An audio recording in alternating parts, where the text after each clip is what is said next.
Hoy vamos a hablar, entre otras cosas, sobre si es equitativo el reparto de los beneficios y de las ventas de los libros a través de toda la cadena. Y también vamos a hablar de las iniciativas de lectura que se podrían promover desde distintos ámbitos. Y también vamos a hablar sobre los cambios que se han producido en los últimos tiempos en este sector literario que nos ocupa el día de hoy.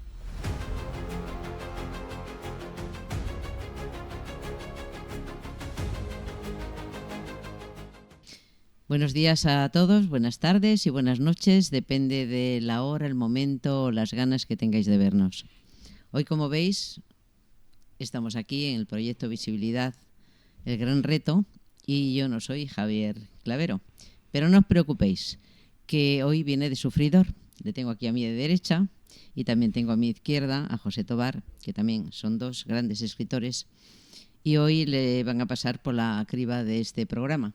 Con lo cual, os doy la bienvenida a ambos y espero que podamos, nos contéis cosas interesantes sobre vuestras novelas y sobre el estilo y lo que pensáis del mundo literario. Podemos empezar con, yo creo que vosotros escribís novela negra, ¿no? Yo escribo autoayuda y he escrito algo de ensayo, novela, pero sobre todo desarrollo personal. Bueno, ¿y tú? Bueno, yo, en primer lugar, muchísimas gracias, Margarita, por invitarme. Y en segundo lugar, yo escribo un poquito de todo. Yo voy combinando, al decir de todo es que voy combinando estilos. Yo siempre escribo una novela histórica y después una negra. Después continúo con una histórica y después otra negra. Y así vamos combinando.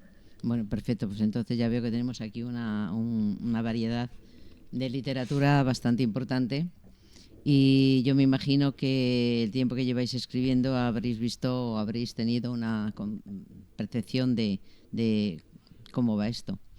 Yo creo que una de las cosas que me gustaría preguntarte a ti, Javier, es ¿qué percepción tienes de la literatura de 2 años hacia aquí?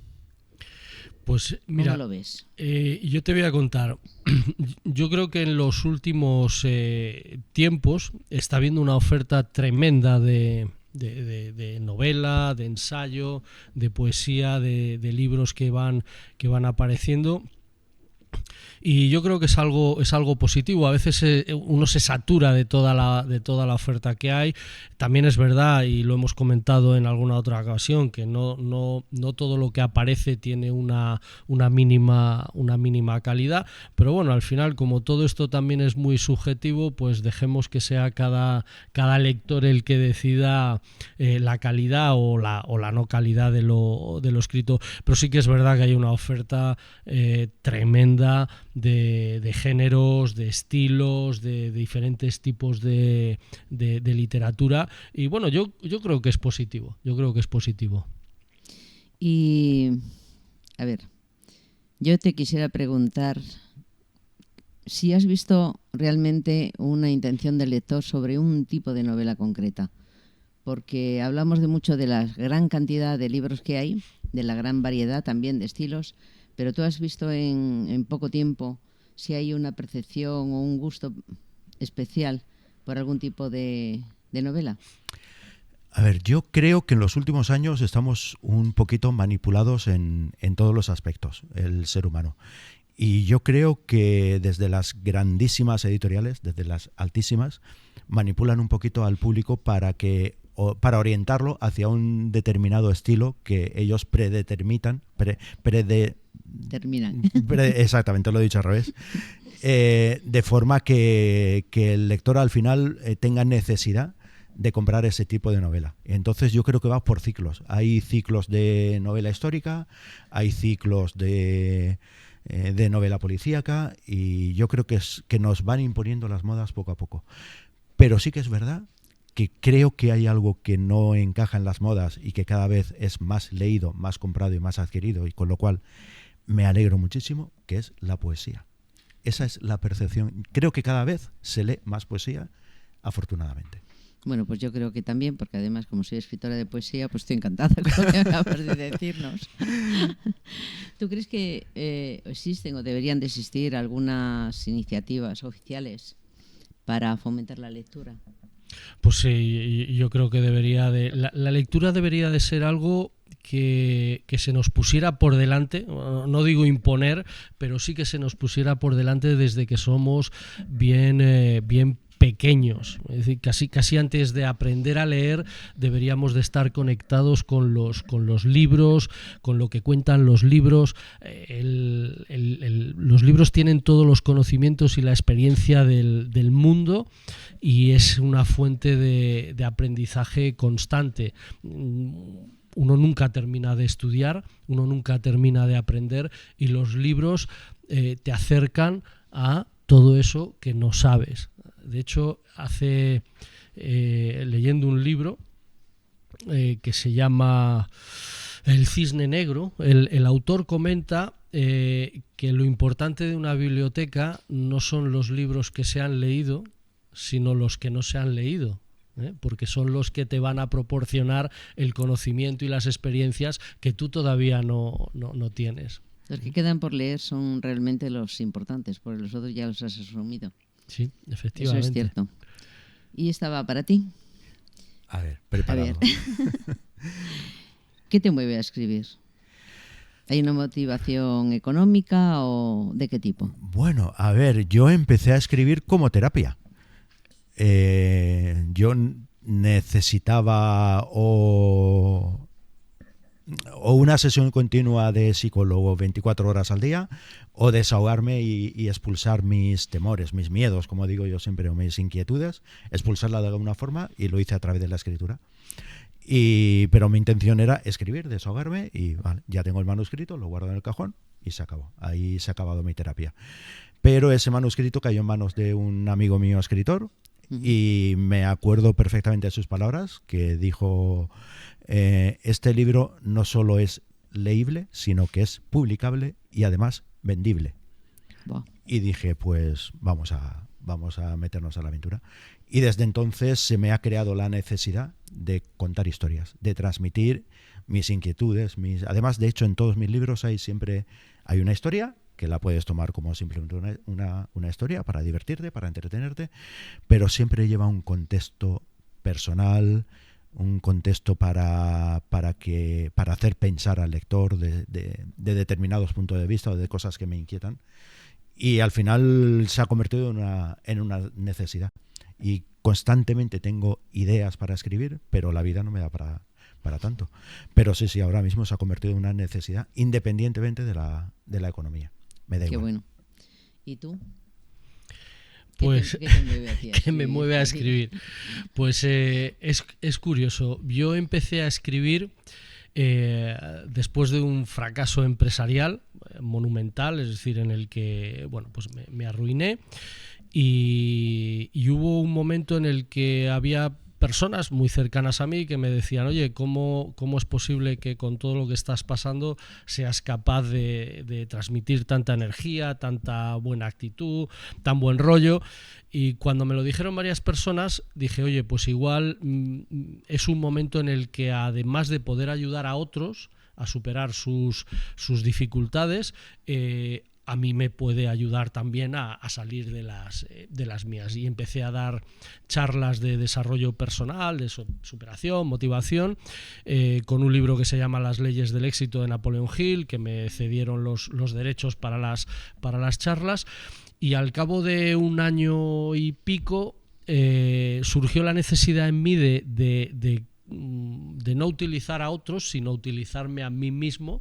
Y en un viaje de trabajo desde Valladolid, que además lo recuerdo como si hubiera sido ayer, diseñé el título del libro, diseñé los capítulos y de lo que iba a hablar, que es este que está aquí, que es Conócete, Motívate, Supérate y te encontrarás con el triunfo. Y desde ese momento no he parado de escribir.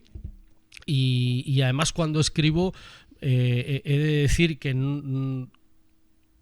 realmente no soy consciente. Es decir, me pongo a escribir y hay algo en mí que surge y sale, y en alguna ocasión lo he comentado, que hay veces que cuando me releo estoy de acuerdo con lo que estoy leyendo, obviamente, pero me cuesta identificar que he sido yo el que ha sido capaz de crear esa línea, ese párrafo, y desde entonces no he parado de escribir. Y todo lo que escribo es filosofía del desarrollo personal, porque a mí lo de la palabra esta de autoayuda como que no me dice mucho. Además esto es yo creo que es filosofía del desarrollo personal, que trata de ayudar a las personas a mejorar su día a día, a superar los contratiempos. Hablamos de actitud. A mí me gusta mucho hablar de valores como el honor, el valor, la honestidad, la lealtad, la amistad. Es decir, todo eso forma parte de mi mundo.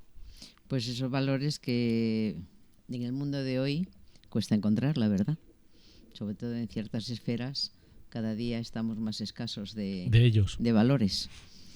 Pues me parece estupendo, porque además creo que una de las cosas que has dicho yo creo que nos refleja un poco a todos los escritores. Cuando nos enfrentamos a nuestra obra nos parece que la ha escrito otro. Es curioso. Y a veces hasta ni reconoces ni recuerdas haberlo escrito. Efectivamente. Es algo realmente. Imagino que a ti te pasa lo mismo, ¿no? Totalmente. Nos enfrentamos ahí a lo escrito, Sí. y dices, ¿de dónde habrá salido esto? Sí, sí. ¿En qué momento? Sí, pues es curioso. Sí, Yo sí. creo que lo de las musas debe de existir, Sí, de verdad, seguramente, ¿no? Porque seguramente. forman parte de nuestra vida. Hemos estado hablando durante todo este tiempo, los distintos encuentros con autores, de la baja calidad en ciertos libros que encuentras en las librerías o que encuentras en las ferias. Y la verdad es que es un tema recurrente que estamos viendo que está sucediendo constantemente, ¿no? Yo creo, no sé, me gustaría saber vuestra opinión, la de los dos, sobre qué opináis sobre la creación de un sello de calidad.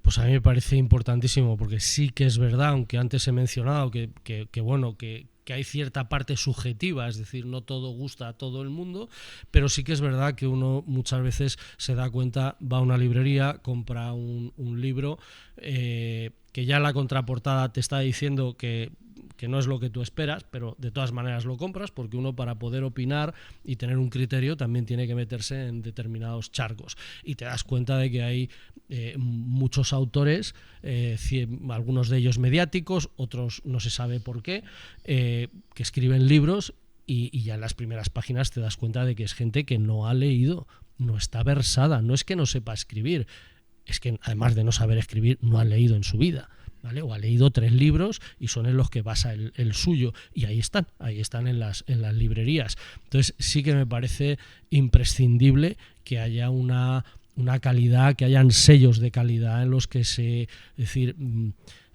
premie al que escribe, al que se toma esto como una verdadera profesión, como si fueras un cirujano y operaras a corazón abierto. O sea, esto no puede ser, bueno, mira, se me ha ocurrido tal, me pongo... No, eso lo puedes hacer y lo puedes hacer en tu casa, pero realmente cuando quieres hacer presentaciones, quieres publicar, y además si vendemos, genial, esto requiere de un proceso que no es baladí, y es cierto que uno en las librerías encuentra más libros de los que a uno le gustaría, que carecen de la más mínima calidad.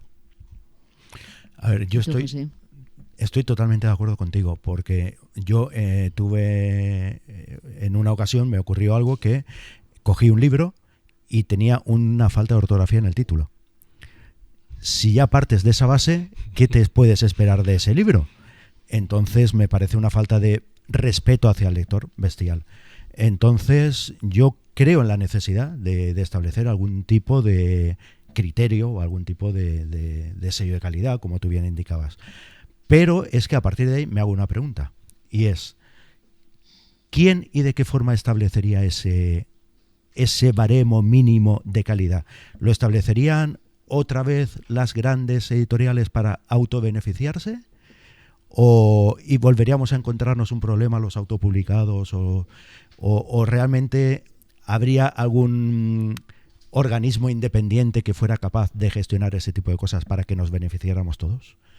¿Cuál podría ser la solución? Porque si estamos en manos de nuevo, si nos ponemos de nuevo en manos de los grandes, estamos igual. Creo que has hecho la pregunta del millón, ¿no? Se suele decir eso. Sí, está O sea, claro. yo creo que, no sé, es difícil entenderlo porque además no estamos hablando de... Pero mucha gente cuando dice de la calidad, no estamos hablando de que la novela te guste o el libro te guste o la poesía te guste, no. Sino que aunque no te guste, veas que está escrita correctamente. Exacto. Y además con un lenguaje literario, que Exacto. no es un lenguaje vulgar de la calle, que todos hablamos de una manera completamente distinta, pero cuando te pones a escribir tienes que tener ese criterio literario que te haga ser un escritor. Exacto. Y el saber quién lo tendría que hacer, pues no sé, pero creo que se deberían de plantear también las administraciones, de algún modo, la forma de controlar y de que, bueno, pues igual que se controla que una prenda salga con los botones bien cosidos y con todos los requisitos, o que si no está en condiciones lo puedas devolver, pero en el caso del libro pues tú te lo llevas a tu casa y te lo quedas. Y yo creo que deberíamos de empezar a darle vueltas a este tema para que el lector no sufra de un fraude, porque al final es un fraude el entregarle algo que no está correctamente escrito. Bueno, pues sigamos hablando. Yo no sé si tenéis en cuenta un poco, somos todos escritores, ¿y creéis que el reparto de los beneficios de las ventas de los libros es correcta a través de toda la cadena, de lo que recibe realmente un autor después de haberse pasado 1 año, 2 o 3 escribiendo una novela o más, y ponerla en el mercado y darse cuenta que cuando va a recibir sus cuitas se encuentra protegido o desprotegido? Madre mía, qué contento pregunta o más descontento. buena y difícil. Porque claro, en todos los escalones o eslabones en los que participa la creación de un libro, si esa pregunta se la haces al editor, al impresor, a la imprenta, al escritor, al corrector, cada uno te va a decir, te va a contestar en función de su punto de vista. Entonces yo creo que todos van a decir, está fatal, esto está muy, muy mal repartido. Pero está mal repartido porque yo tendría que ganar más. De hecho, os va a sorprender una conversación que tuve con una editora en una edición de Liber en Barcelona, que me dijo, la única pieza que no es prescindible, o sea, en toda la fabricación de un libro, lo único que podemos prescindir es del escritor. Caray. Sí, todo lo demás es necesario. El escritor no es necesario para lanzar un libro al mercado. Entonces ya con esa respuesta, o sea, si alguien te dice eso, dices, pues, entonces no he contestado a la pregunta, realmente. Yo creo que lo he complicado más todavía. Sí. Pero más bien sí, ¿verdad? Pero claro, Sí, efectivamente, yo creo que el reparto siempre está mal. Pero el gran perjudicado para mí es, y no porque yo sea escritor, porque yo también he sido editor, también he sido corrector, pero yo creo que el gran perjudicado es el escritor. Bueno, ¿y tú, Javier, qué Yo opinas? también estoy totalmente de acuerdo con José, pero bueno, voy a hacer un poco de abogado del diablo, ¿no? Y es que al final el reparto está mal dependiendo de las circunstancias. Entonces, si tú eres un escritor que vende, yo qué sé, cientos de miles de libros, pues el reparto es más que suficiente porque, oye, pues te caen unos cientos de miles de euros, el euro por libro o el €1,50 por libro. El problema lo tenemos los que no tenemos esa visibilidad, que por eso también estamos aquí, y no podemos llegar a esos niveles. Entonces, ¿qué ocurre? Pues que el dinero se va perdiendo por el camino entre unos y otros, que al final yo entiendo que todo el mundo tiene derecho a cobrar. Lo que no puede ocurrir, y lo estamos viendo constantemente, es que al final trabajas con una editorial, la editorial te vende a ti tus propios libros porque están escritos por ti, eres el autor, y vas a una presentación en una librería y te toca poner dinero porque los porcentajes al final no casan, no encajan. Entonces realmente es un mundo complicado en el que muchos de nosotros, ese es mi caso, desde el primer día optó por autopublicarse y prescindir de editoriales y ir muy directo a decir, oye, yo me hago los libros, decir, si cuento con los profesionales que me lo corrijan, me hagan la tapa, me lo editen, me lo tal, pero el libro es mío. Yo en la imprenta me hago 5 o 5.000 ejemplares a un precio módico y eso sí, yo me tengo que dedicar a venderlos en presentaciones, en charlas, en cursos, etcétera, etcétera. Es otra manera. La verdad es que es un melón, Margarita, en fin, que tiene su, bueno, tiene su enjundia, aquí, ¿no? Para eso estamos aquí, sí, para abrir melones, porque lo demás ya está visto y creado. De todas formas, ahí yo creo que debemos de diferenciar cuando hablamos de autopublicación, de ser gestor de tu propia obra, pero a través de una editorial. Como tú bien has comentado, Javier. Y otra es hacerte tú tu libro, hacerte de eso, irte a una imprenta sin pasar ni por corrección, ni editorial, ni nada de nada. Eso yo creo que hay que evitarlo. Totalmente. Está denostada la palabra autopublicación, sí, pero yo creo que porque recurrimos precisamente a ese tipo de publicación en el cual no han intervenido nadie. Profesionales. Claro. Que te tengan que dar un consejo o dar Yo creo que eso habría que evitarlo a toda costa, incluso aunque sea tu primera experiencia en el mundo del libro, y lo digo con conocimiento de causa porque yo mis 2 primeros libros fueron así. Sí que es verdad que tenía una muy buena relación con la imprenta hizo un trabajo de mínima corrección, en fin, me dieron unas pautas, me echaron una mano, pero sí que es verdad que al final era como algo que yo hice yo solito, y eso no tuvo un buen resultado cuando me puse en manos de un profesional. Pues la verdad es que la cosa cambió, y como decía, autopublicación, porque yo era el gestor, amo y señor de mis libros. ¿Vale? Entonces sí que ahí el margen es mayor a la hora de hacer una presentación y poder vender un libro, pero al final tienes desplazamientos, tienes, en fin, tienes una serie de gastos que, aunque no vivamos de esto y tampoco lo pretendamos, pero la cuestión es que no tengamos que poner tampoco dinero al final, ¿no? Es verdad, poner dinero. Esa es la clave, efectivamente, que hay muchas ocasiones que por circunstancias al final te toca rasgarte el bolsillo. Y además me ha gustado mucho la indicación tuya, Margarita, de que hay que diferenciar muy bien entre ese tipo de autopublicación que es yo me lo hago absolutamente todo y no pregunto a ningún profesional, ni consulto ni nada, y otra cosa es ser realmente somos empresarios de nuestras propias obras, y yo creo que eso es yo ahora mismo me viene a la mente uno de los primeros empresarios de sus propias obras, que fue un tal, igual os suena, un tal Miguel de Cervantes. Sí, efectivamente, creo que nos suena un poco, sí. Él no publicó su libro con ninguna editorial, él se lo autopublicó, y ahí está. Y ahí está. Entonces no entiendo esa por qué se menosprecia a la hora de hablar que debemos claro, de dar valor a la palabra gestor totalmente de tu obra y totalmente. Dejar de utilizar la palabra autopublicación, sí, para distinguirnos también un poco los que hacemos un trabajo a través de una editorial seria, sí, en el cual tenemos nuestros correctores, pasa por un proceso sí, de imagen y de buen hacer.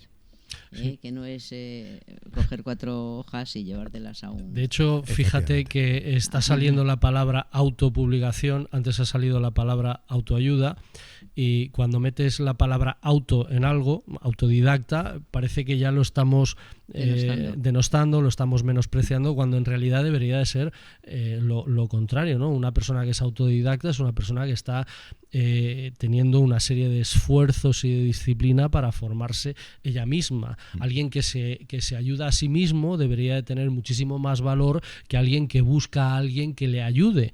Es decir, es más importante que tú te ayudes a ti mismo que no que vayas a buscar ayuda no se sabe dónde. Y lo de la autopublicación pues debería de entenderse, es decir, yo me autopublico, pero busco corrector, busco alguien que me haga la portada, alguien que me haga la contraportada, que me asesore, pero yo soy, como dice Margarita, el gestor dueño y señor de mi obra, ¿no? Claro. Y sin embargo son palabras palabras que están ahí como auto no sé qué. Sí. ¿Y no creéis un poco que son las grandes editoriales que manejan el mercado, como tú bien has dicho, las que intentan por todos los medios denostar esta palabra de autogestión de tu propia obra para que no podamos estar en grandes ferias como es la Feria de Madrid, que bueno, sabemos que desde hace ya un tiempo, un par de años, hay editoriales que aunque son editoriales que han creado ese libro, que lo han puesto en marcha, que lo han dejado en el mercado, pero con la autogestión de su autor,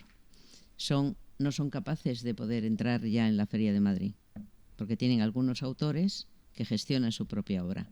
Esto no sé por qué, pero está sucediendo y me gustaría saber vuestra opinión, porque tenemos editoriales que no consiguen llegar a la Feria de Madrid porque tienen autores que hacen gestión de su obra.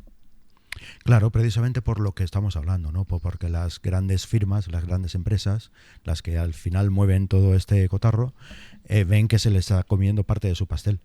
Y es un pastel muy importante. Parece, si al año se publican alrededor de 85.000 títulos, pues hay muchos de esos 85.000 títulos son autopublicados. Y si no soy capaz de gestionarlos yo o se me escapan, pues es dinero que deja de entrar a mis arcas. Entonces, ¿cuáles son las artes que puedo utilizar para impedir que se venda el máximo número posible de libros? Pues de alguna forma evitar que ese libro se mueva, que ese libro se conozca y que ese libro pueda acceder al público a través de ferias. Y en muchas ferias, como la Feria de Madrid, pues lo están consiguiendo, desgraciadamente. ¿Y qué hacemos? Y esa era lo que se me estaba... ¿Qué hacemos? Yo creo que tenemos que hacer algo, ¿no? Montar una feria paralela.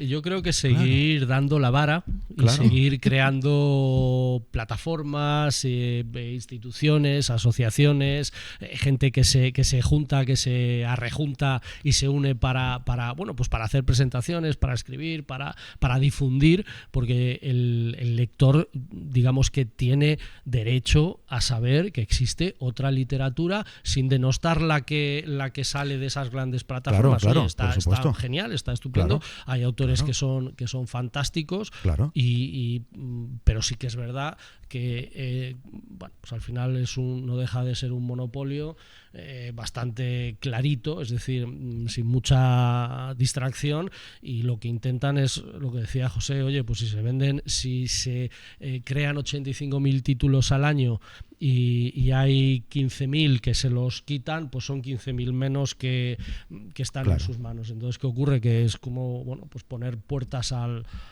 campo en realidad. Por eso estamos luego personas como nosotros, pues que mueven sus libros y nos movemos entre nosotros para dar a conocer ese otro tipo de, no eso de otro tipo de literatura, sino otro tipo de autores. Claro. Y por favor que quede claro también, perdón, te he interrumpido, perdona, no. Que quede claro que esto no es una crítica hacia los autores que trabajan, por supuesto, ni mucho menos, que hay autores dignísimos, buenísimos, y hay unas obras fantásticas a disposición de todo el mundo que son dignísimas de leer y de adquirir y que enhorabuena para ellos. Nada más lejos de nuestra intención que criticar a los grandes autores.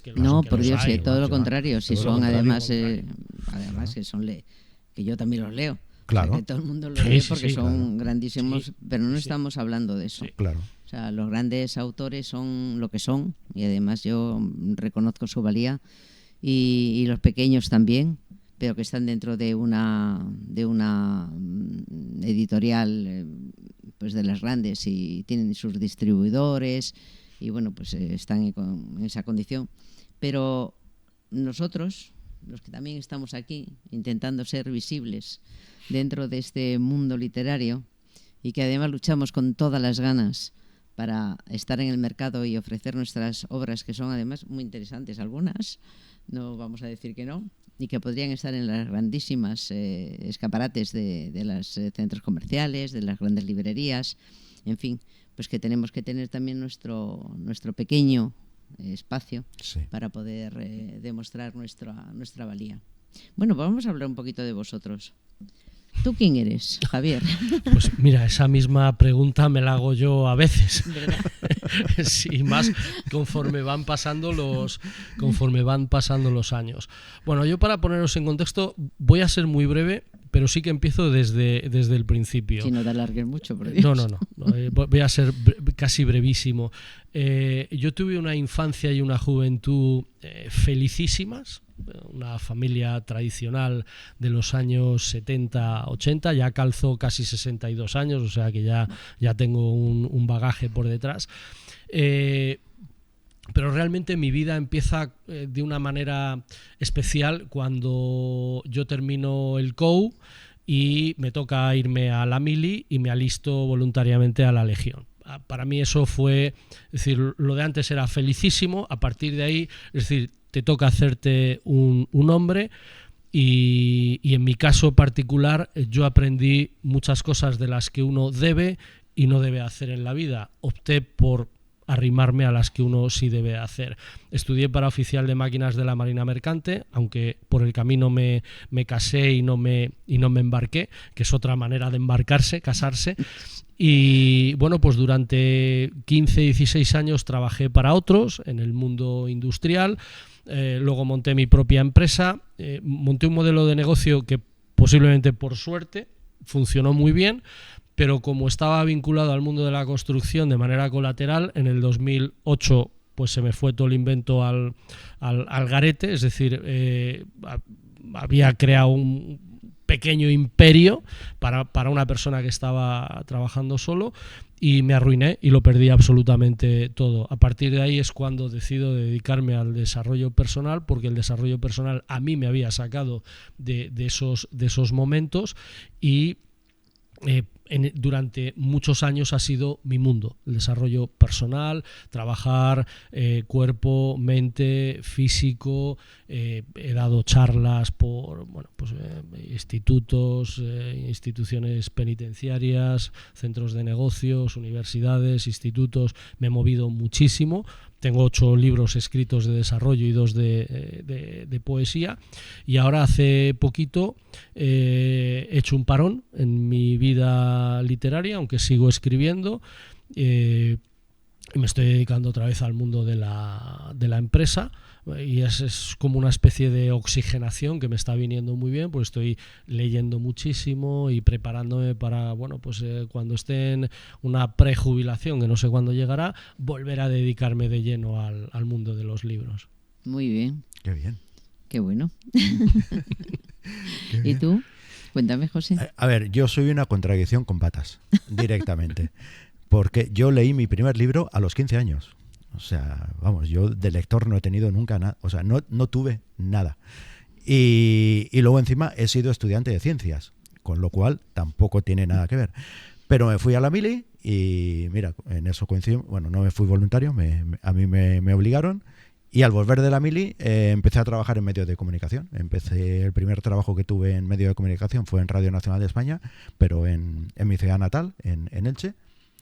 Y ahí había que escribir todos los días, había que escribir guiones, había que escribir noticias, había que escribir cuñas, y a partir de ahí empezó mi interés por la escritura. Ya había adquirido mi interés por la lectura a través de mi primer libro a los 15 años, casi nada. ¿Qué libro fue ese? Porque lo tendrás grabado ahí. Sí, La perla, de John Steinbeck. Ah, qué bueno. Exactamente, ese fue mi primer libro. Y el segundo, no lo olvidaré nunca porque no lo leí con la edad adecuada ni en el momento adecuado, naturalmente. Fue, ya me acordaré, porque ese es otro de mis defectos. A lo largo de la entrevista lo diré, pero vamos, increíble. Y ya digo, pues a raíz de empezar a trabajar en los medios de comunicación, pues ya empecé a escribir, a tener ya más contacto con eso, con comunicarme a través de la escritura, porque me lo exigía mi trabajo. Y bueno, pues ahí, a partir de ahí empezó mi interés por escribir. Qué bueno. Sí. ¿Cuántas obras tienes tú ya publicadas, Javier? Pues mira, tengo 8 libros de desarrollo. Caray. Entre ellos hay uno que cuenta un poco mi historia y cómo, cómo fue la evolución desde pequeño hasta el 2016, que tuve una tuve una experiencia, me encerré con 10 lobos semisalvajes y para mí fue una especie de catarsis y momento en mi vida importante. Y luego tengo 2 de poesía que surgieron después de ese momento. Poesía es mucho decir, son sentimientos que surgieron durante 2 años, 3 años, y tengo pues 2 obritas chiquititas de sentimientos publicadas que les tengo muchísimo cariño también. Y ahora tengo 6 libros que publicaré cuando, como decía, estoy un poco apartado. Cuando vuelva a resucitar los iré publicando y sigo escribiendo. Para mí forma parte de mi día a día, unos días más, otros días menos, pero siempre hay alguna línea que se escapa y se guarda. Pues sí. ¿Tú cuántos tienes? A ver, yo tengo La Regenta, de Leopoldo Alas Clarín. Ah, qué bueno. Es el, sí. es el segundo libro que leí. Era un poco duro. Entonces, para sí, esa edad. Sí, sí. Yo tengo hasta ahora publicados 4 libros y en unas semanas saldrá el 5º. Y como he dicho al principio, pues voy combinando novela histórica con novela negra. El que voy a sacar ahora es novela histórica, pero ya digo que en todas las historias siempre hay algo muy personal mío. De hecho, este libro que voy a sacar ahora es el más íntimo y el más personal. Ahí, en ese libro está metida mi vida, pero la he camuflado en el año 1249 y hay que conocerme muy mucho para... Yo creo que ni mis mejores amigos van a ver realmente mi personalidad ahí metida, ¿no? Pero insisto mucho en eso, en que en todos mis libros hay un contexto para hacerte pensar, para hacerte analizar. Lo puedes leer tranquilamente, como digo, sin darle vueltas a eso, pero siempre intento que haya un punto de inflexión y que te quede la duda de, ostras, que me ha tocado las narices con lo que me has puesto, ¿no? Y bueno, pues en esa línea andamos. Has dado, pensaba hacerla de todas formas, pero has dado pie a una pregunta que os quería hacer a los dos. ¿Creéis que realmente la afición por la lectura de los jóvenes ha perdido muchísimo interés, como estamos viendo, ¿no? La juventud lee poco, no toda, gracias a Dios, porque la verdad es que hay muchos jóvenes que leen y leen bien, pero ¿no creéis que la lectura que se obliga o que está en los temas, en las temáticas de los colegios hace un poco aburrida o muy dura la lectura de esas obras en edades tan tempranas, y eso hace que haya un rechazo hacia la lectura? Porque en muchos casos, sobre todo en ferias, que cuando vamos o hablamos con lectores hasta adultos, muchos adultos, y les hablas, por ejemplo, pues de que yo te ofrezco poesía, y si no le estás ofreciendo algo como muy divertido o algo por el estilo, te miran con una cara, no, por Dios, poesía no. Y bueno, me gusta preguntar el por qué a las personas, a los lectores, y normalmente te dicen pues que tienen un mal recuerdo de la poesía que han tenido que leer obligatoriamente durante su etapa de estudiantes, y no han sido capaces de volver a leer poesía, así como tampoco otras obras, precisamente porque aquello les causó pues un aburrimiento. Un trauma. Sí, efectivamente. ¿Tú crees que deberíamos de cambiar un poco ese concepto en la educación? Aunque claro, es lógico y obligatorio estudiar a los clásicos, pero a lo mejor quizá un poco más adelante cuando estén más formados. Sí, es decir, yo estoy totalmente de acuerdo con el planteamiento que estás haciendo. Es decir, se plantea mal o muy mal. Es decir, antes empezábamos a leer Salgari, Julio Verne, es decir, y no sigo porque creo que no es necesario, ¿vale? Pero creo que se entiende el tipo de lecturas que nos hacían leer y casi más en casa que fuera. Pero eso es lo que luego te animaba a seguir y seguir y seguir. Yo me he dado cuenta que en los últimos tiempos, es decir, no es una cuestión de 2 años, de 3 años, no, esto ya es de hace tiempo, con gente joven con la que me he cruzado en mi vida, y es que les hacen leer unos libros que de verdad que son infumables. son infumables. Es decir, poesías durísimas, que luego, claro, dices, poesía, ¿cómo voy a leer poesía? Si me acuerdo de cuando me hicieron no sé qué, y libros que con temáticas apocalípticas, aburridas, traumáticas, o sea, no, es decir, es difícil.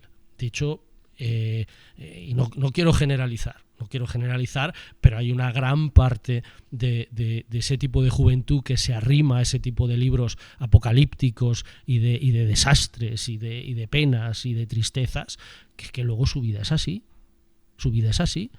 Es decir, demos a los jóvenes, a los niños y a los jóvenes lecturas mejores que eso, para que se enganchen a la lectura. Luego tú ya lees lo que quieras en tu vida, ¿vale? Pero claro, si te plantean eso, una de dos: o te enganchas a las penas y las tristezas, o sales corriendo y no lees un libro más en tu vida, que es lo que ocurre. Hay mucha gente que lee, pero hay más gente que no lee. Y de hecho la lectura es como una especie de, tú lees, tú tienes libros en tu casa. Es decir, es como un bicho raro. Pues que somos muchos bichos raros, pero claro, hay más gente que está al otro lado de la barrera, digamos. Claro. Yo creo que la lectura es imprescindible para formarte, pero sí que es cierto que creo que deberíamos de cambiar un poco quizá el concepto de, como tú has dicho, de bajar un poco el nivel, darles algo bueno, pero más entretenido quizá, y que fomente más su fantasía a los niños, sobre todo para iniciarles y engancharles a la lectura. ¿Y tú qué opinas, José? A ver, yo en principio y en final, estoy totalmente de acuerdo con vosotros, totalmente. Pero ahí también yo añadiría algo más, que es también la responsabilidad de los padres, ¿no? A la hora de... Yo imagino que cuando un niño está acostumbrado a ver a sus padres leer, está rodeado de libros, en casa hay libros, pues es más receptivo a la hora de tener un libro, ¿no? Entonces, si el niño ya entiende que parte de su vida es tener un libro entre las manos, pues va a aceptar de mejor grado un tostón como el que estamos hablando, y a lo mejor es más receptivo, aunque no le guste. Eso no quiere decir que no haya que darle lecturas adecuadas, como tú bien has dicho, Salgari, Julio Verne y tal. Pero yo creo que también esa parte de educación por parte de los padres es imprescindible, ¿no? Y hay una anécdota que me gusta siempre contar, que es que, bueno, en muchas ocasiones, y además lo hacen de forma natural y no lo hacen con mala intención, pero porque creen que es así como se tiene que hacer, ¿no? El padre va a la librería con su niño de 9 años a comprarle un libro. Te voy a comprar un libro porque ya te está empezando a gustar leer. Y el padre lo primero que le dice es que te vas a llevar el libro que yo diga. Claro, yo creo que ahí se están equivocando. Tú tienes que ir con el niño a comprar el libro y que él lo elija. Sí. Y luego, como anécdota que a mí me destrozó, en una feria fue un niño de unos 8 añitos o por ahí. Claro, la verdad que era muy jovencito, claro. Y se acerca a una de las mesas y coge uno de los libros, y cogía un libro de poesía y lo abrió. Y claro, ¿qué encontramos con un libro de narrativa? Pues este tipo de maquetación. No sé a qué cámara tengo que... Pues este tipo Esta es la tuya. Este tipo de maquetación. Pues claro, el niño cogió un libro de poesía y cuando lo vio, lo primero que dijo fue: mamá, este libro está roto. Oh. Entonces, no estoy aquí para juzgar a nadie, por favor, pero entiendo qué tipo de educación literaria ha recibido en casa, ¿no? Yo también ahí lo dejo. Es decir, que muchas veces dejamos la responsabilidad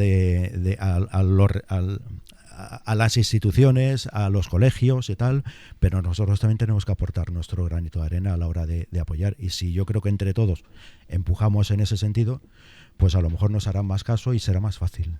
Sí, la verdad es que estoy de acuerdo contigo en que en el hogar es donde se empieza la educación. A los niños, al colegio hay que llevarlos educados. Claro. Totalmente. No tenemos que dejar la educación en manos desde luego, de los tienen que de salir los ya centros, con las bases, Claro. con las De bases hecho, mínimas de educación.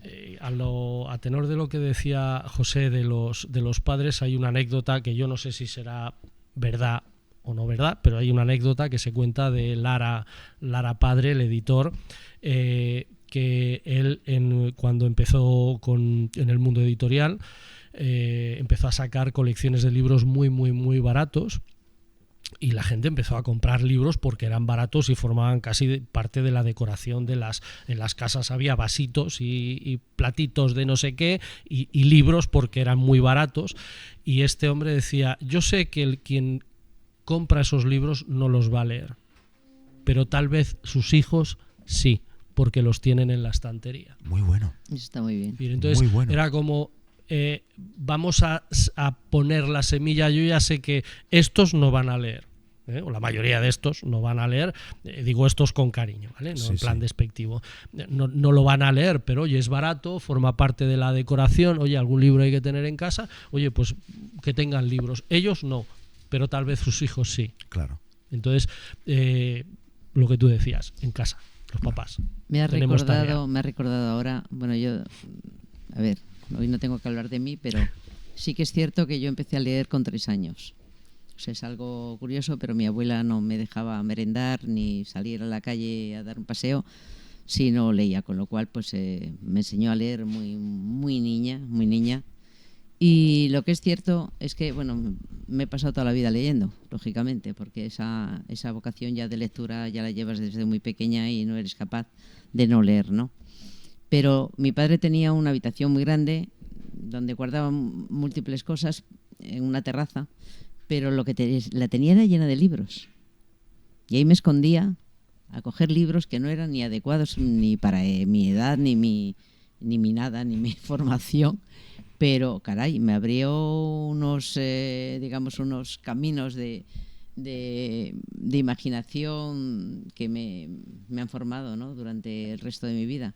Y es cierto que si no tienes libros en casa, es muy difícil que un hijo se aficione. Se aficione. Sí, pero claro. también es verdad que aún así, y siendo grandes lectores, si tienes varios hijos, uno lee y los demás no. O sea, no sabes en qué consiste la realidad, Sí. pero Es verdad. hay un hijo que lee muchísimo y dices tú, mira qué bien me ha salido este, ¿no? Pero el resto no quieren leer, no sabes por qué. Pero la Pero semilla... entonces ahí está el colegio, ahí sí que tienen que... Y la semilla está sembrada. Yo Sí, os eso cuento sí. mi experiencia. Mi padre y mi madre eran grandes lectores. En casa siempre hemos vivido en un piso chiquitito y lleno de libros, o sea, muchos libros. Nosotros somos 3 hermanos, yo he sido el más compulsivo, el más lector y tal.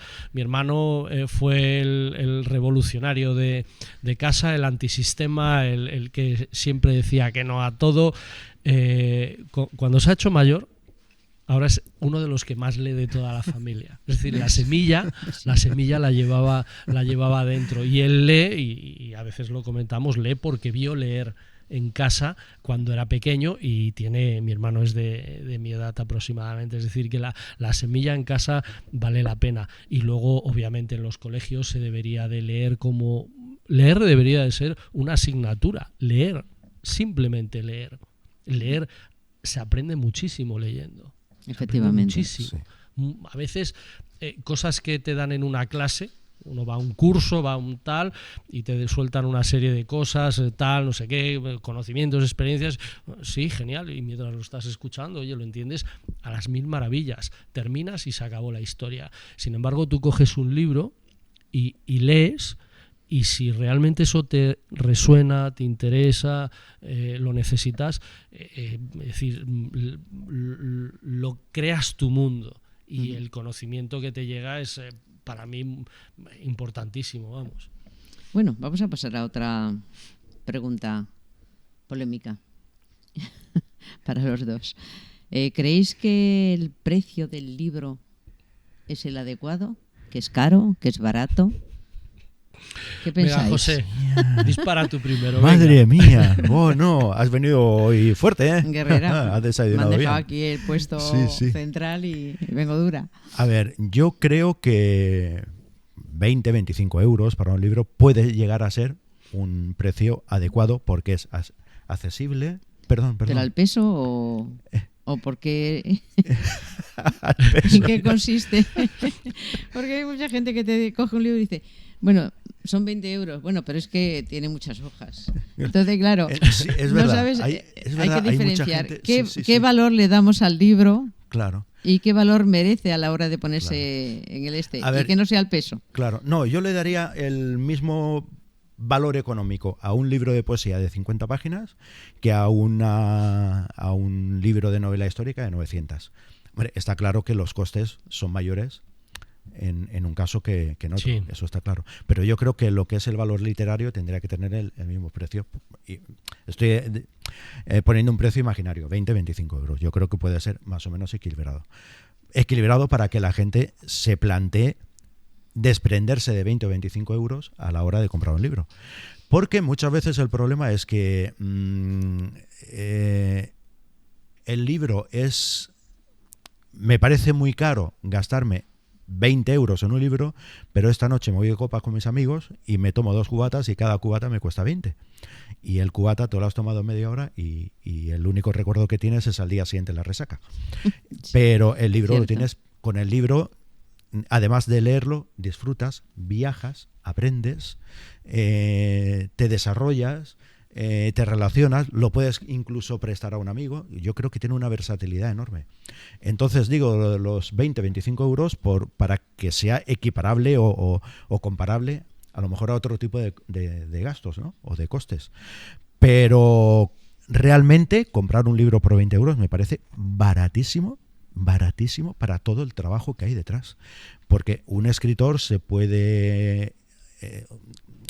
si quiere hacer un trabajo medianamente decente, pues que mínimo que un año que mínimo para escribir un libro.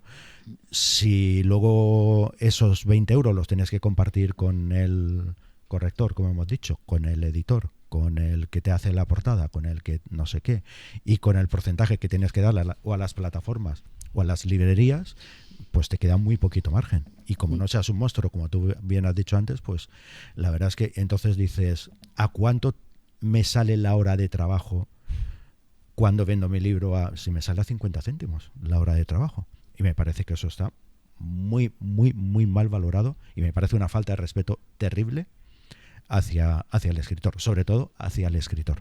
Y ahora te voy a preguntar a ti, una consecuencia de esta pregunta.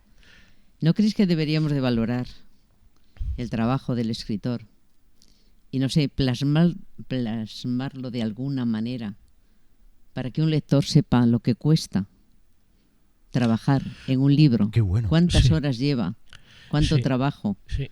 Y igual que estamos haciendo ahora con la Seguridad Social, que nos ponen todos los días delante lo que nos cuesta una operación y que no parece que no la hemos pagado, pero ya la hemos pagado durante el resto de nuestra vida, aunque no la hayamos recibido, pero que el lector vea de una forma fehaciente que realmente hay un trabajo que tiene un costo, el costo de las horas. Y ya no hablemos de la imaginación, de la creatividad, ni nada, que eso es un potencial que tú tienes, pero sí de las horas, por lo menos. Totalmente de acuerdo. Además, yo creo que muchas veces el lector como masa, ¿vale? Es decir, como un ente, desconoce, porque tampoco es su problema, en principio, todo lo que hay detrás de un libro, todo lo que supone que aquí hayan, en este momento, 5 libros puestos aquí. Estos son horas, es esfuerzo, es dedicación, es sacrificio, es un montón de cosas que a veces es decir, es difícil, ¿vale? Poner una cifra.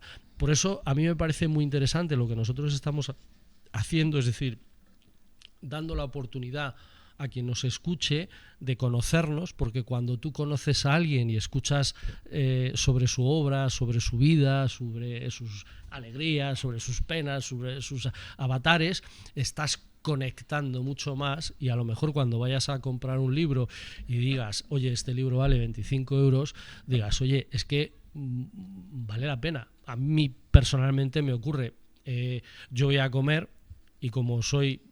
Mi mujer siempre dice, nunca le preguntéis a Javier por si lo que ha comido le gusta o no le gusta, o le gusta todo y siempre.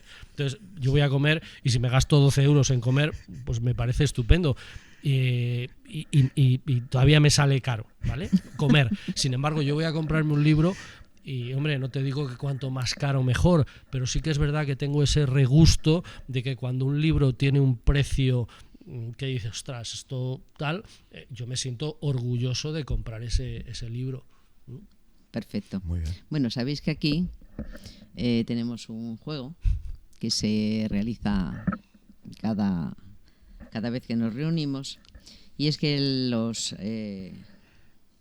escritores anteriores dejen una pregunta para los siguientes. Entonces tengo aquí dos, uno para cada uno, y me gustaría que contestarais, y luego, eso sí, os daré un papelito y escribís una pregunta para el próximo. ¿De acuerdo? Estupendo. Genial. Y con eso yo creo que terminamos, porque la verdad es que hemos dado un buen repaso tanto a las obras vuestras como a vuestra forma y criterios, y creo que bueno, me voy contenta de haber estado aquí. Nosotros también, haciendo... ¿verdad, José? Además se me ha hecho cortísimo, ¿eh? Total. Brevísimo. Me ha gustado tenerte, Javier, de sufridor, Aquí, más que de ¿verdad? presentador, En el otro lado. al otro lado del... A ver, a ver. ¿Empiezo yo? Venga. Sí. ¿Consideras que hay libros que entretienen y hasta curan? Pues sí, de hecho, para mí todos los libros son un doctor que te aportan muchísimo. Y el libro que menos, algo te aporta. Todos los libros aportan, y dependiendo de cómo enfoques la lectura y la reflexión sobre ellos, pueden ser pura terapia, sea lo que sea, poesía, novela, desarrollo personal, da lo mismo. Todos curan. Muy bien. ¿Y la tuya? Mi pregunta es muy bonita, ¿eh? Me gusta muchísimo. Ah, mira tú qué bien. ¿Cómo te gustaría que te recordasen y por qué?